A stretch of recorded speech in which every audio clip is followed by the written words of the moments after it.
Good. How are you? Very welcome to the podcast. Thanks, Mark. Thanks for having me. Brilliant. Thank you for joining us. So you're the group marketing manager at LinkedIn. It, so I would say you're a fairly busy man by the sounds of things. Um, yeah, I am busy, but I enjoy it 100%. I work with an amazing team, and I'm very fortunate. So I'm at LinkedIn 6 years, and in one sense, my job has never changed. It just keeps evolving as the company evolves, which is really, really exciting. Yeah, because if you look at your LinkedIn profile, there's so many roles on your page. Yeah, and I think I came in to the company and there was three marketers, I think, at the time for the ad business in Europe. And since now we probably have maybe 20 or 30 in Europe at the moment. Wow. So That's some growth. Yeah. But even when the team's grown, we've all gone into kind of separate ways as well. Like, so I manage a team who manage I suppose what I would call now, I call it of full life cycle journey marketing. So like my team, we work with the brand team to make sure the brand is out there. We have an acquisition target to acquire customers. We do onboarding, customer marketing, and then we have stop churn at the end. So it's exciting. I think I was thinking about this over the last few weeks, and everything that we do every quarter is different to what we did last quarter. Every quarter we set goals every quarter for ourselves, and we're looking back at recent quarters, and we keep either evolving something or we stop doing it. There's very few things we've continued on over the years, which I think is it's a pretty exciting place to work because of that. Always testing different ideas and different strategies and different methods of doing things. Yeah, and testing is a good thing because sometimes we test things and they don't work, and that's okay. 100%. Oh yeah, definitely. Yeah, because you never know unless you test. Exactly, you miss all the shots you don't take. Gretzky, yeah. So you couldn't explain your typical day at LinkedIn, could you, or is it just always different? It's always different, but I think it's exciting in the sense that the one thing we've done over the last maybe 12 to 18 months is we've shifted away from having these quarterly and annual targets. And we still have revenue targets as a marketing team for each quarter and each month and each year. Mm-hmm. But now everything that we're trying to do is try to be towards this 3-year vision that we have. So if we're working on something that's not going to lay the foundations for something in 3 years' time, then why are we doing it in the first place? And that's totally shifted how we think about things, and it shifted our day to day as well, because it's very now infrequent that we have the same kind of meeting. We used to meet once a week to talk about the results, and now we're meeting once a week to talk about the next thing want to try. So in that sense, it's definitely changed. I think the team is always evolving. We've just 2 people joined the team. One person joined yesterday, another person joining in December. So it's a really exciting place to work right now, even though I'm working in my spare bedroom. So. Yeah. As we all are. Yeah. So Gearoid, I suppose as someone for our listeners, a big thing is using the LinkedIn platform. I suppose there's 2 ways. There's organically and there's through the ads platform. Yeah. So if we were to chat maybe first a little about the organic side of things, and then we jump into the ads then. In terms of the organic, is there any like insider secrets we can get off you in terms of gaining organic reach? Spill the tea. I used to come from my background was all like digital marketing, performance marketing, and I didn't believe in organic. But I've kind of gone 180 now, and I definitely think if you get organic right, it's gold. And we've seen customers come on and they spend a lot of money with us on their ads, but they don't invest in organic, and then it's almost wasted in some respects. Like if if you don't have your organic foundations there, then there's no long-term benefit to doing something. An example is we have 1 million followers on our LinkedIn ads showcase page, which means every time we share something organically, we're hitting a multiple of 1 million people. your target audience. And that's something that took a long time to grow. I'm not saying everyone needs 1 million followers, but it depends on the scale of your company and so on. And it's amazing to see that reach, and it's worth investing in it. As well as lots of free tools you can use on LinkedIn that don't cost any money, that are free to use. Like, for example, LinkedIn demographics. It's a tool you can use to see who's coming to your company page, to see who's engaging with your company page. And there's also a tool that's LinkedIn website demographics. And if you think about Google Analytics tells you how many views, what country they came from, how long they stayed in the page, and so on. Yeah. But LinkedIn demographics works in the same way, except it tells you the profile, like the seniority, the company they're working in, like professional demographics that way. And a good example is for years we've always launched this the CMO guide to LinkedIn marketing, and we launch it every year. Very successful piece of content, and it was an ebook.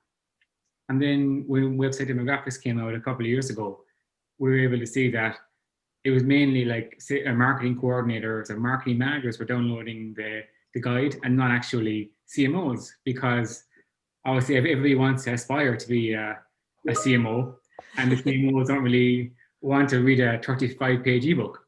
So that it did two things for us. First of all, we said, okay, we need a piece of content that inspires individual contributors or marketing manager level people. And we also needed a different format for CMOs. And that was a free tool that's available to anyone. You don't need, you just need to log into our LinkedIn ads campaign manager, and website demographics is there, and you place a pixel on your website and you can see who's coming and what they're doing. So that's a piece of nugget. I don't think people use it, but I recommend it. Very cool. So I suppose that brings us on nicely to the ads platform, which I think from the sounds of things is probably that's a place where you spend a lot of your time, I would imagine. Yeah, internally we call our ads platform LOL, which is LinkedIn on LinkedIn. So sometimes I lose the word myself, and I could talk to a friend or another person from another company, and I'll say LOL, and they think I'm crazy, but it's how we say it internally. Excellent. So I suppose if we look at some of the ads platforms, say Google Ads, Facebook Ads, there's probably a lot of people listening who would have used them, but I don't think I think LinkedIn for a lot of people is probably potentially a new platform in terms of advertising for them. And obviously for anybody in the B2B space in particular, it's a huge opportunity for them. So I suppose for people, if you're completely green, don't know anything about LinkedIn ads, could you just tell us a bit about it? Yeah, so if you're familiar with digital marketing in general, like say Facebook ads or Twitter ads, or it's a similar kind of ad platform. It's been transformed over the last 3 or 4 years. When we launched it first 6 years ago, it was a very clunky tool, but now it's transformed. It's probably one of the leading tools in the market for reaching audiences. We don't encourage every company to advertise on LinkedIn because it may not suit you. So for example, if you're selling toothbrushes, then maybe to consumers, it probably isn't the platform for you. But if you're selling toothbrushes to buyers globally, it's a different story. So it doesn't suit everyone, but it definitely does. For those it does suit, it's a really good tool. There's almost 700 million members you can target. We have this research that shows that when people are on LinkedIn, they're investing in themselves, investing their time in the company's time and so on. Whereas when they're on other channels, like for example, Facebook and Instagram and other Twitter and so on, they may be spending time.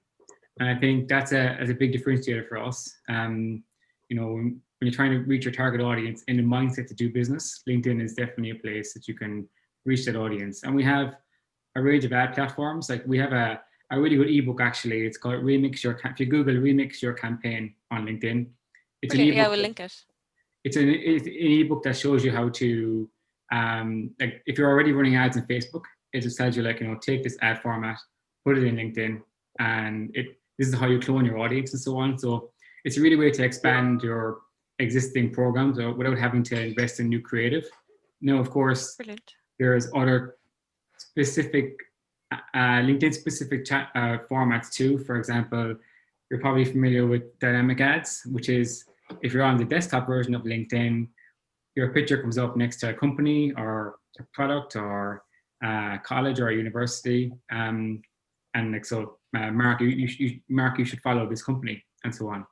So that those they're really good, really good format as well. You have text ads, you have conversation ads, and I think conversation ads are something really exciting that's going to happen, that's happening now, but really going to take off over the next couple of years.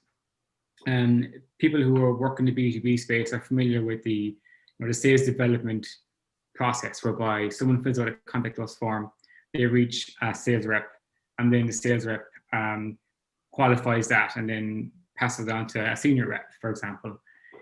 Yep.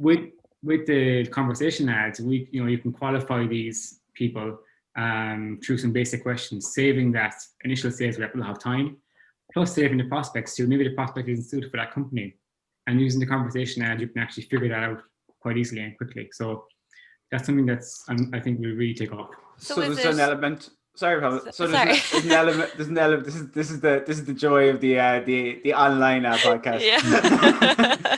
So there's an element of automation. So within the conversation ads themselves, in terms of people interacting with them and a bit of back and forward.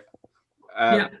Okay. Well, you have to create the ad yourself, obviously, and you create the different options for each one. But it's something that we're using ourselves now. We're as a team, and we're seeing it's really good results. So pretty strong. Brilliant. Yeah, I was going to say, is it like a chatbot? So it kind of is a similar concept, is it? 100% like a chatbot. Yeah. Very cool. Yeah. It's interesting because that and LinkedIn Messages, which was InMail before, because a lot of people are not using these ad formats, it's actually quite cheap at the moment to use them, and you get really good results. So I think it's that's another kind of nugget maybe I hope your listeners can use. Very cool. Yeah, no, that's fantastic. I mean, it is for I think anybody who's in the B2B space, it's a no-brainer to be on LinkedIn. And I think most are. And you look at the organic reach on LinkedIn compared to every other platform that's out there at the moment, and it's night and day. LinkedIn is the place to be. You're getting a lot of organic reach. So definitely, I think it's probably very worthwhile people testing out LinkedIn ads. But as you say, you don't want to be selling too precious to the consumer. You want to be selling them to the big wholesale buyer. It's about knowing your target market, basically. Yeah, there actually are some really good examples of where companies have been creative around that. So I think Marks and Spencer's used to, if you were job hunting, they would target you with ads with a maybe whatever 20% off a suit. So they're assuming you're interviewed. So it's kind of clever idea. And Mercedes do something similar too, whereby I think if you go from like a director, change your seniority to director to VP, you get an ad offering you a free test drive to celebrate your promotion. Brilliant. If you're moving from VP to executive, you get a different car. You get a more expensive car option. So that's a good one. Yeah. Several ways you can be creative, and actually, those two examples kind of changed our platform a bit in the sense that we saw that B2C customers were trying to do this, or trying to find ways to target people creatively. So then we created like what we call segments in our targeting. So like if you want to target graduates, there's a segment created for that. So you don't have to be creative by trying to figure it out yourself. So we definitely have learned from our customers. I think customers are driving that creativity and that change. And is the B2C market something that you go after yourselves, or do you focus mainly on B2B? We focus mainly on B2B as a marketing team. Yeah.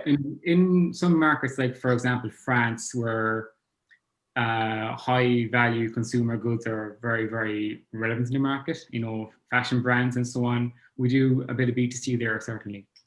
Very interesting. It's interesting how the platform is evolving, Yeah. because that's probably not something even myself would have thought of looking at LinkedIn ads for the B2C market, to be honest. So it's something we're going to have to look at. Yeah, have to get creative. Yeah. It's all about the cost per acquisition or the cost per click. And At the end of the day, that's all that matters. Yeah, Yeah, exactly. yeah. Yeah. So I suppose over the years, how has the LinkedIn ads platform itself evolved? You said it started off around 6 years ago. And it's obviously changed an awful lot since then. You mentioned the conversation ads. Is there any other specific, predictions, insights, or types of ads that you can give us a bit of insight on? I think the big one. So over the last few years, we've seen lead generation forms come out. I think they're only starting off really, what you can do with that in terms of integrating that with your CRM tools and your marketing automation. Obviously, we have LinkedIn Stories now as well, and you can sponsor stories, which is another positive story. As well. How are LinkedIn Stories doing so far? Really good. So we were live, I think, in like Netherlands, Brazil, a couple of markets in Asia first, and then a few weeks ago we went live in all globally. Pretty good. We use them for campaigns. I'm not sure exactly. I haven't looked recently at the individual channel level data, but it's from what we hear from our the field, they're working pretty well. Is there ads in the LinkedIn Stories as well? Yes, there's ads in LinkedIn Stories. Not everyone may have access yet because it's still in that beta mode. But if you don't have access, let me know and I can try and arrange it for individual accounts. Brilliant. Yeah. So it's always interesting getting in on these things early because you see there's a rake of supply, but the demand isn't there yet. So Yeah. And the other thing I think is interesting is LinkedIn events. So we've been talking about LinkedIn events in LinkedIn for a long time, about the potential of it all. And then when COVID happened, the product team went into our room for like 2 or 3 weeks and came out with what we know of LinkedIn events. And again, like paid stories, it may not be available to everyone in the full capacity yet, but I suppose you can now create an event on your company page. It can be public, it can be private. You can invite people to it. You can broadcast through LinkedIn Live for the event itself. You can follow up afterwards on the LinkedIn company page or on the event page.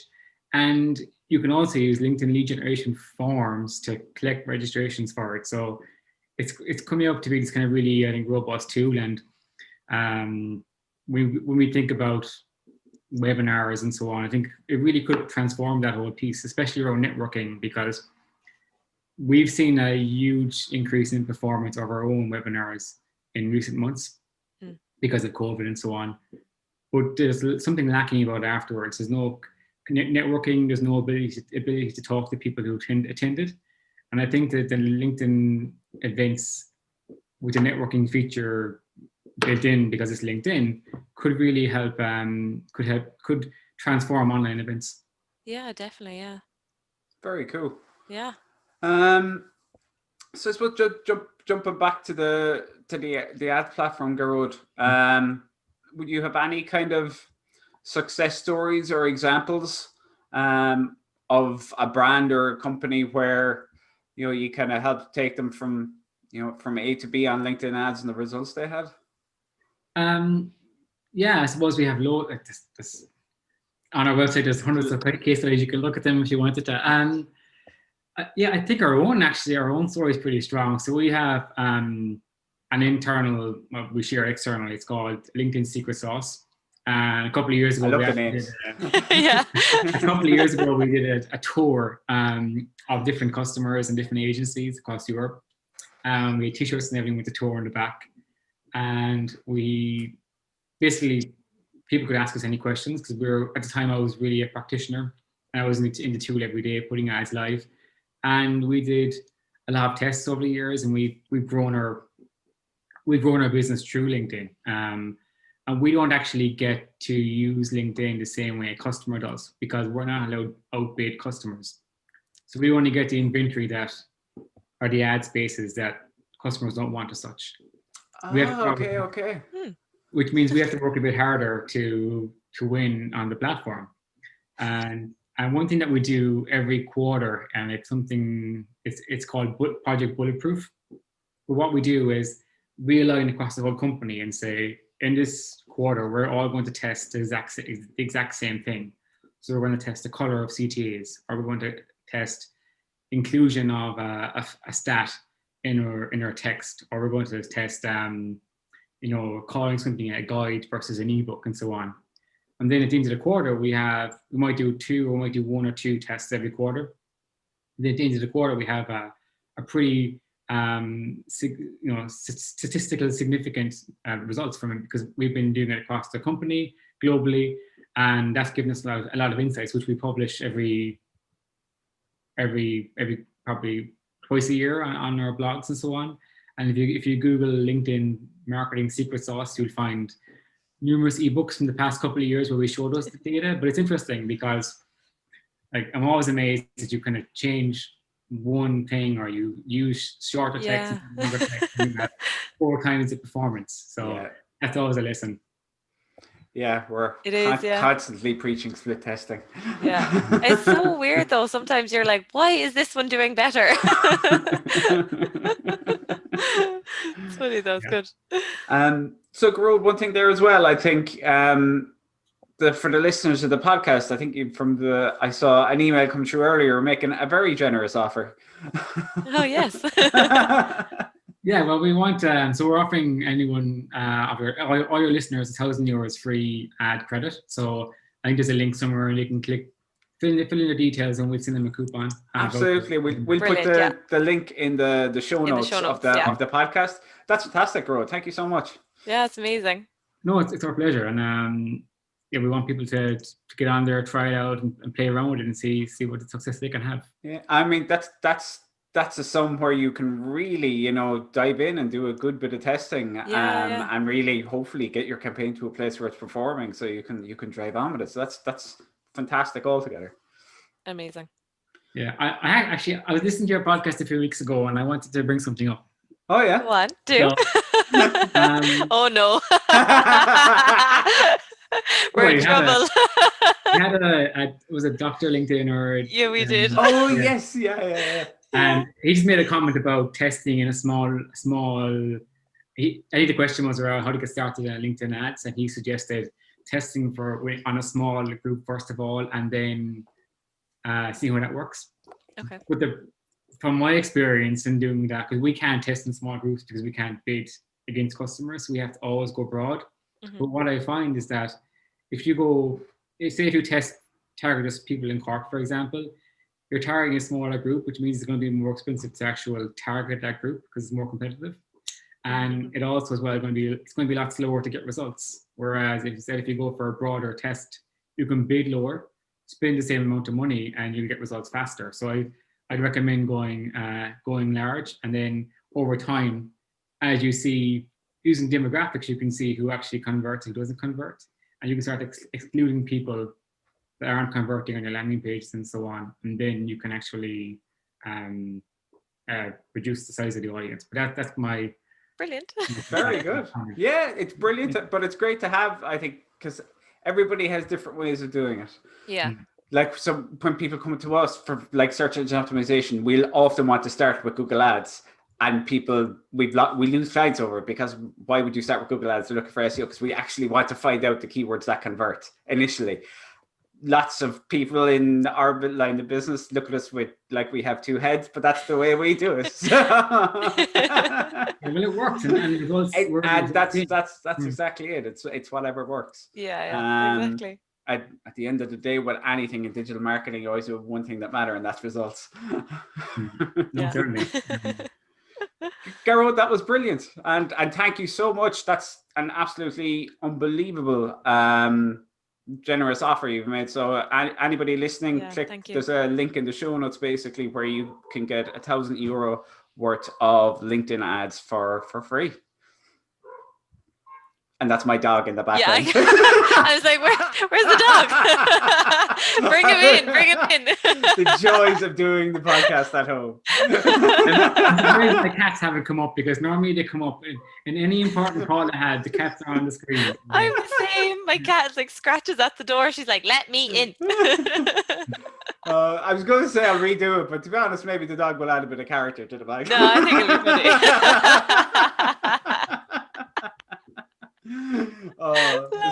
That is the joy of doing these things at home. You can't plan what's going to happen at all. Like, yeah, no, it's